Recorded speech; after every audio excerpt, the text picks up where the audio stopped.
जय श्री राम। प्रिय मित्रों, श्री रामचरितमानस का उत्तरकांड का दोहा संख्या 19 से आज श्रवण कराऊंगा अर्थ के साथ में। 19-20 से लेकर के 130 मतलब 12 दोहा और बचा है उत्तरकांड में, और इसी साथ में उत्तरकांड का भी समापन हो जाएगा और श्री रामचरितमानस का भी समापन हो जाएगा। तो आज दोहा संख्या 119 से श्रवण करवाऊंगा अर्थ के साथ में। आप लोग ध्यानपूर्वक श्रवण करिएगा। और इसमें चूँकि प्रसंग और चौपाई लंबी लंबी है मित्रों, इसमें जो इसका जो अर्थ है वो काफ़ी व्यापक है, इसलिए समझाने में बताने में समय ज़्यादा लग जाता है। और एक दोहे के अंतर्गत कई चौपाइयाँ हैं, तो कल पूरा नहीं हो पाया था 5 दोहा, तो आज भी मैं जहाँ तक हो सकेगा 2 दोहा 3 दोहा का श्रवण करवाऊँगा और कल परसों तक समाप्त हो जाएगा। उसके बाद वाल्मीकि रामायण का आप लोगों को श्रवण करवाऊँगा। तो चलिए हम लोग शुरू करते हैं दोहा संख्या 119 से। गुरु ब्रह्मा गुरु विष्णु गुरुर्देवो महेश्वरः गुरुः साक्षात् परं ब्रह्मा तस्मै श्री गुरुवे नमः। ओम तुलसीदासाय नमः। ओम वाल्मीकाय नमः।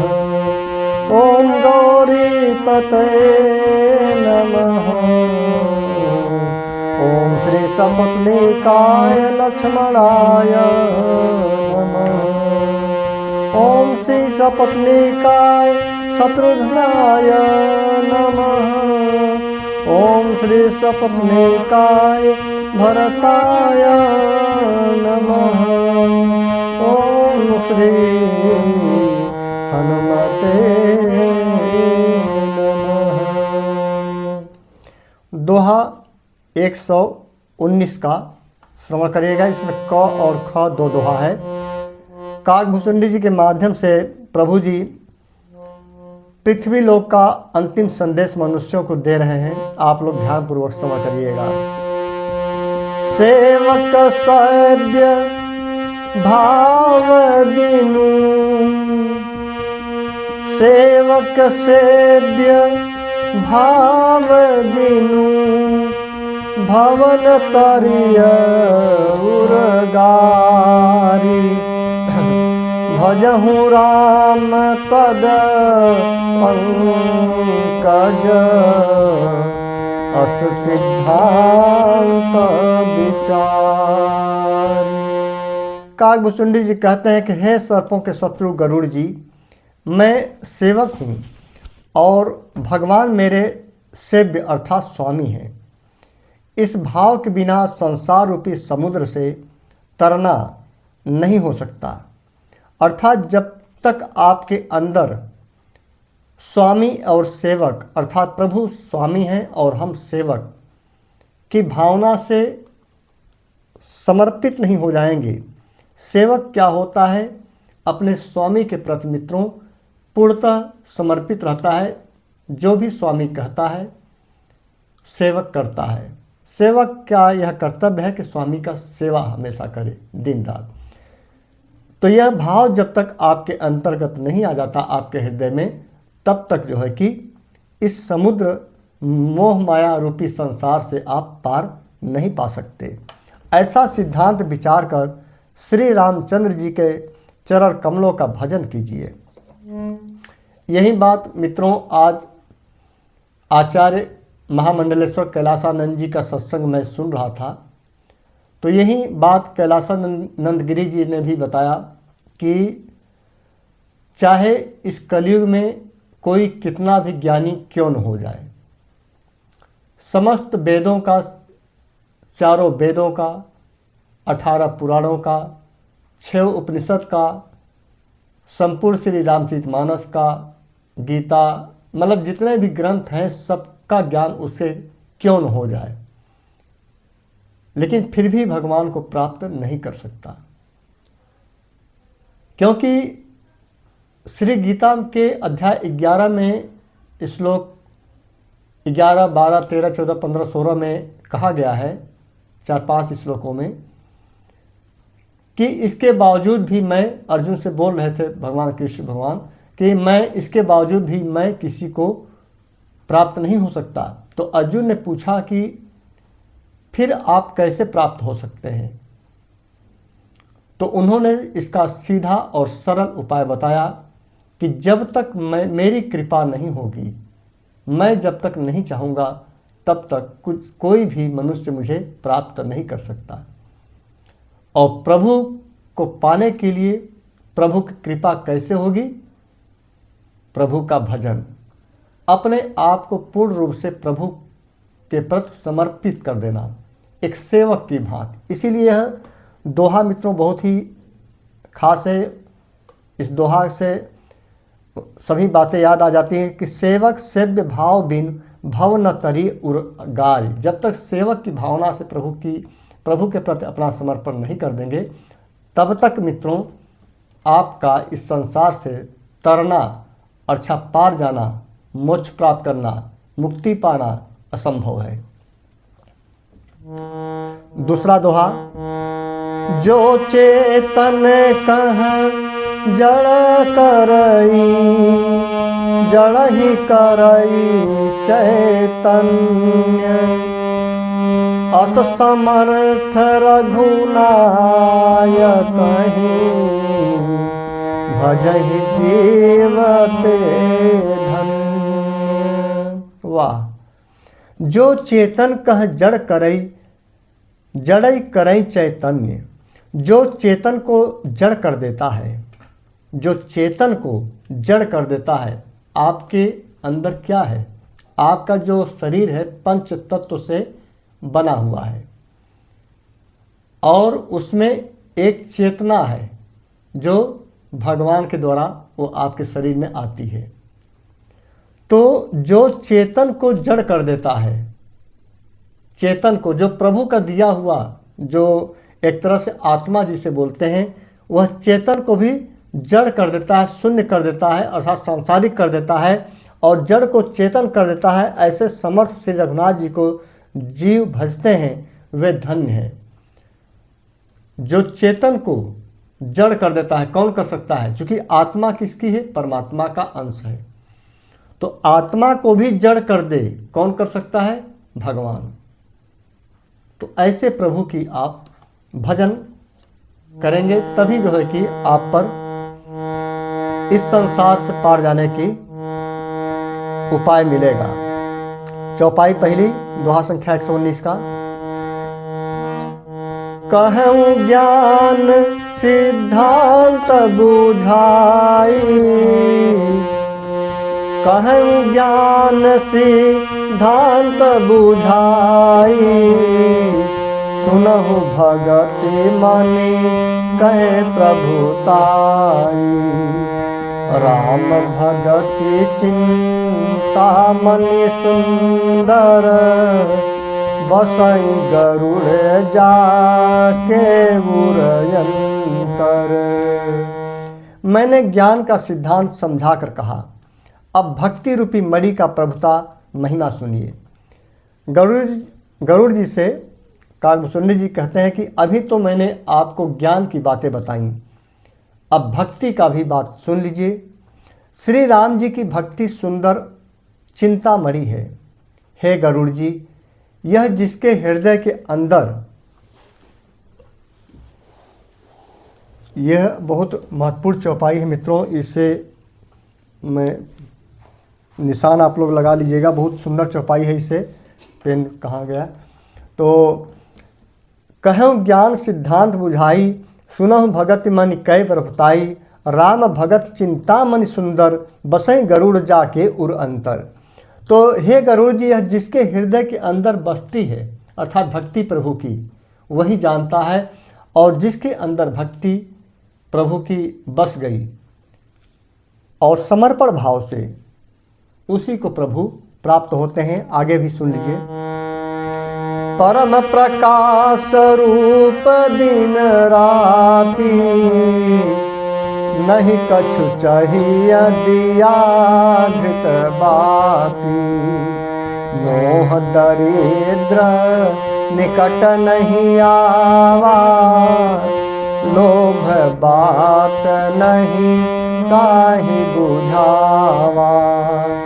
अर्थात वह दिन रात अपने आप ही परम प्रकाश रूप रहता है, उसको दीपक, घी और बत्ती कुछ भी नहीं चाहिए। इस प्रकार क्योंकि मणि स्वयं धन रूप है और तीसरे लोभ रूपी हवा उस मणिमय दीप को बुझा नहीं सकती। क्योंकि मणि स्वयं प्रकाश रूप है, वह किसी दूसरे की सहायता से नहीं प्रकाश करती। प्रबलय विद्या तम मिटि जाई, हार पर प्रबलय विद्या तम मिटि जाई। हारहि सकल सलभ समुदायी, खल कामादि निकट नहीं जाहि। बसई भगति जाके उर माही। अर्थात उसके प्रकाश से अविद्या का प्रबल अंधकार मिट जाता है। मद आदि पतंगों का सारा समूह जो हमारे अंदर अहंकार में हार जाता है, जिसके हृदय में भक्ति बसती है, उसके अंदर से काम, क्रोध और लोभ आदि दुष्ट तो उसके पास भी नहीं आते हैं। गरल सुधा सम अरहित होई, तेहि मनि बिनु सुख पावन कोई। व्यापहि मानस रोग न भारी, जिनके बस सब जीव दुखारी। अर्थात उसके लिए विष अमृत के समान और शत्रु मित्र हो जाता है। उस मणि के बिना कोई सुख नहीं पाता। बड़े बड़े मानस रोग जिनके बस होकर सब जीव दुखी हो रहे हैं, उसको नहीं व्यापते। राम भगति मणि उर बस जाके, दुख लवलेसन सपने हुता के। चतुर शिरोमणि तेहि जग माही, जे मनि लागी सुजतन कराही। अर्थात श्री राम भक्ति रूपी मणि जिसके हृदय में बसती है, उसे स्वप्न में भी लेस मात्र दुख नहीं होता। राम भगति मन उर बस जाके, दुख लवलेस न सपने हुता के। जगत में वे ही मनुष्य चतुरों के शिरोमणि हैं, जो उस भक्ति रूपी मणि के लिए भली बात यत्न करते हैं। एक मिनट मित्रों, हमारा जो पेन है ये बहुत खास चौपाई है मित्रों, इसको मैं निशान लगाने के लिए पेन ढूंढ रहा था।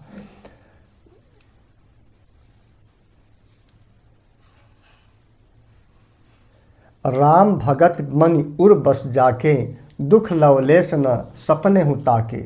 चतुर शिरोमणि तेहि जग माही, जे मनि लागे सुजतन कराही।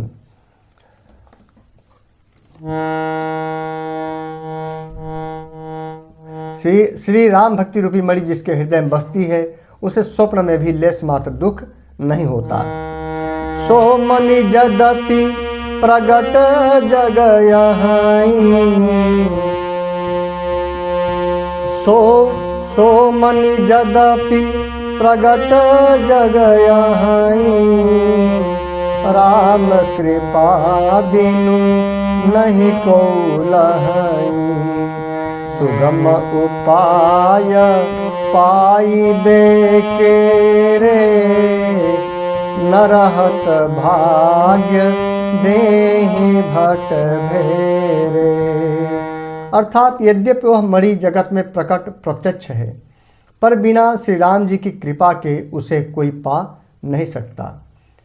देखिए यहाँ भी वही बात आ गई जो आज कैलासानंद गिरी जी महाराज जी कह रहे थे सत्संग में कि यद्यपि वह मणि जगत में प्रत्यक्ष है, पर बिना श्री राम जी की कृपा के उसे कोई नहीं पा सकता।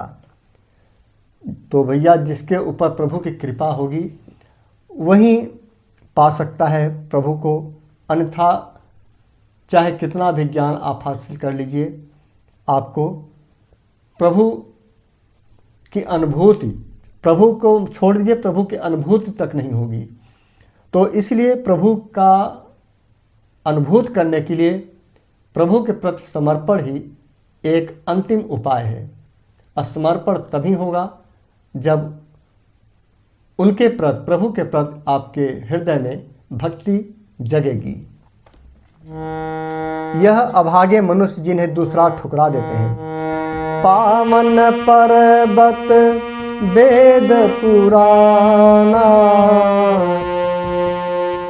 पावन पर्वत वेद पुराना, राम कथा रुचि राकर नाना, मरनी सज्जन सुमति कुदारी, ज्ञान विराग नयन उर्गारी।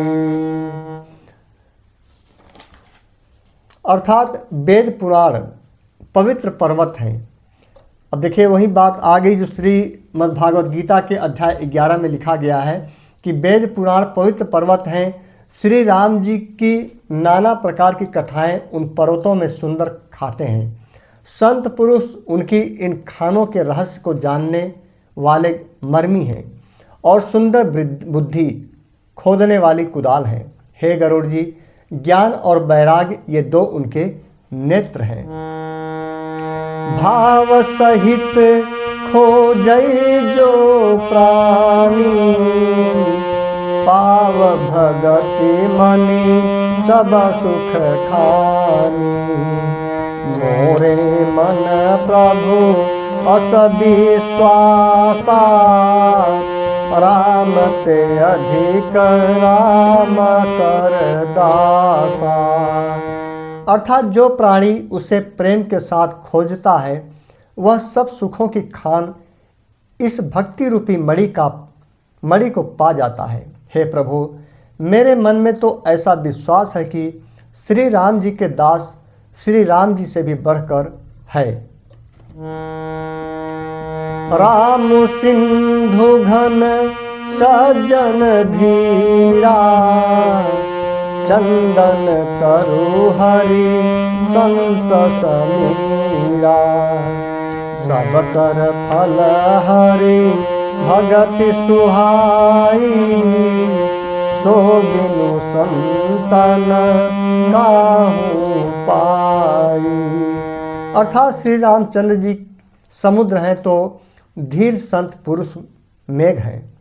श्री हरि चंदन के वृक्ष हैं तो संत पवन हैं।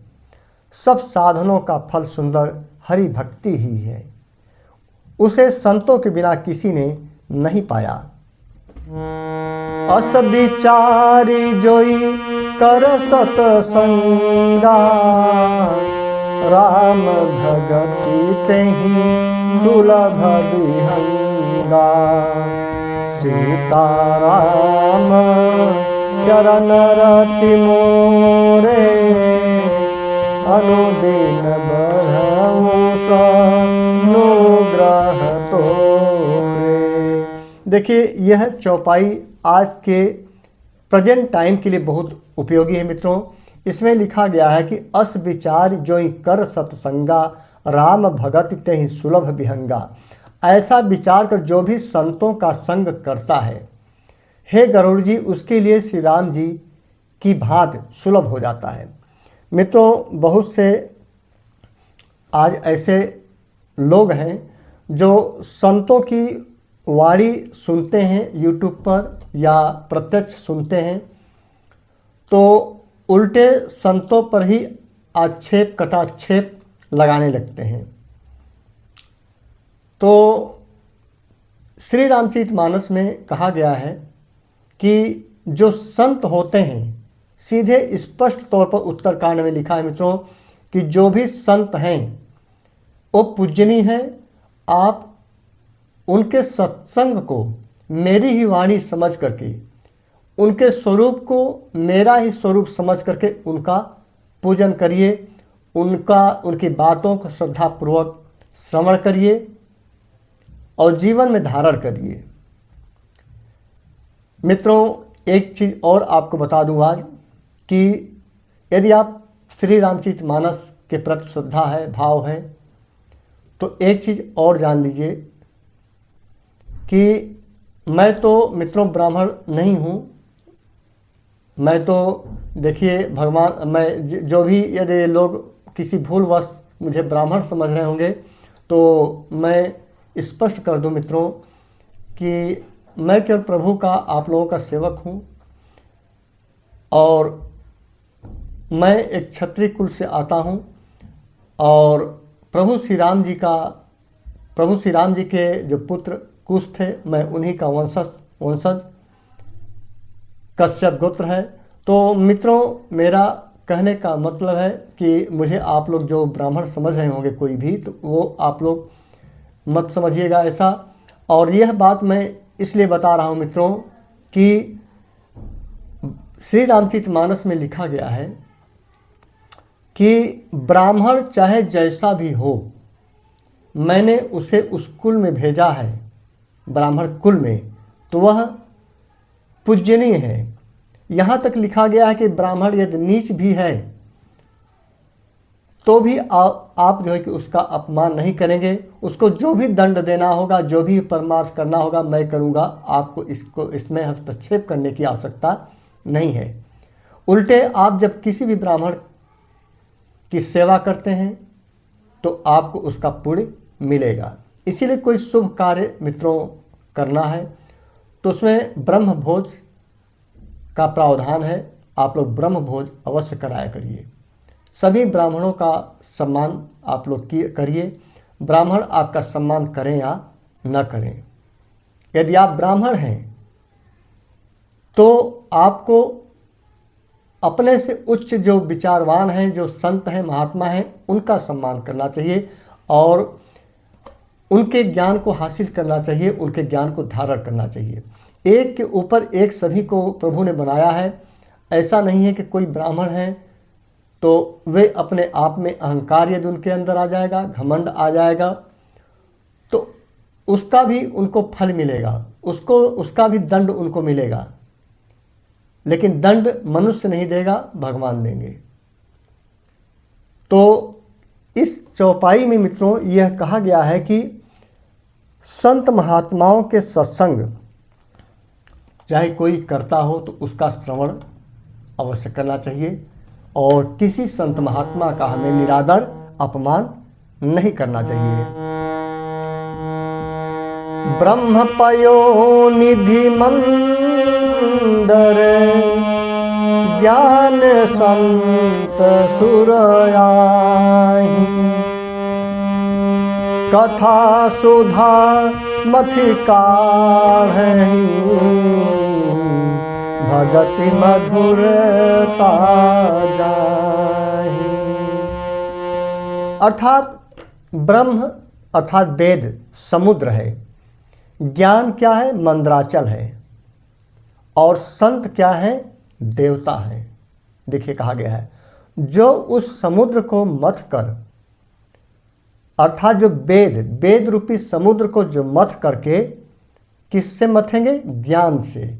यदि आपको ज्ञान थोड़ा भी हो गया तो उसको मथनी से मथ डालिए, जितना भी मथना हो। लेकिन उसमें संतों का, संत क्या है? देवता है। तो देवता हमेशा पूजनीय होते हैं, चाहे जो भी हों। तो सभी संतों का आप सम्मान करिए। मोह रूपी और उस समुद्र को मथ कर कथा रूपी अमृत निकालिए, जिसमें भक्ति रूपी मधुरता बसी रहती हो। मतलब उसमें जो आप मथ कर निकालेंगे तो उसमें कोई कटुता नहीं आनी चाहिए, उसमें भक्ति रूपी होना चाहिए, हृदय में भक्ति भाव होना चाहिए। तभी प्रभु की कृपा होगी।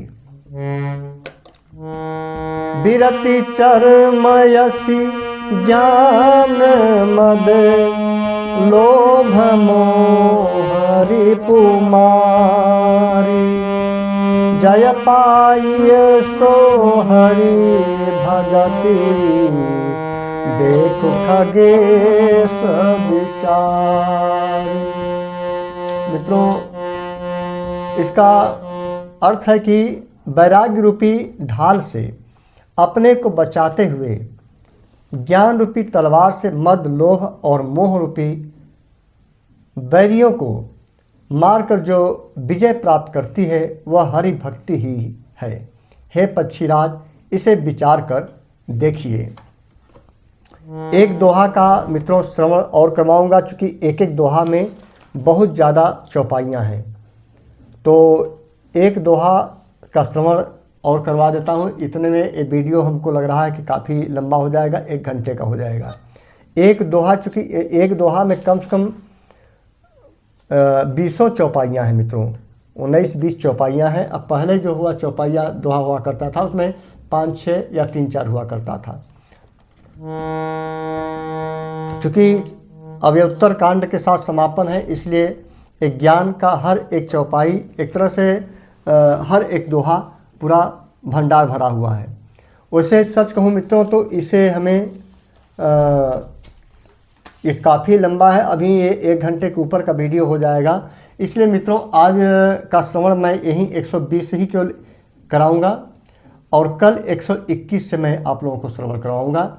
और चूँकि मैं काफ़ी थक भी गया हूँ मित्रों, आज थोड़ा सा इधर भजन करने लगे थे कीर्तन, तो उसमें भी थकावट ज़्यादा हो गई थी।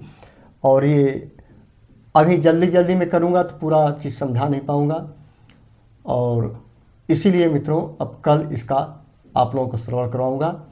और आप लोग श्री हनुमान चालीसा का पठन कर लीजिएगा और आरती का भी। जय श्री राम।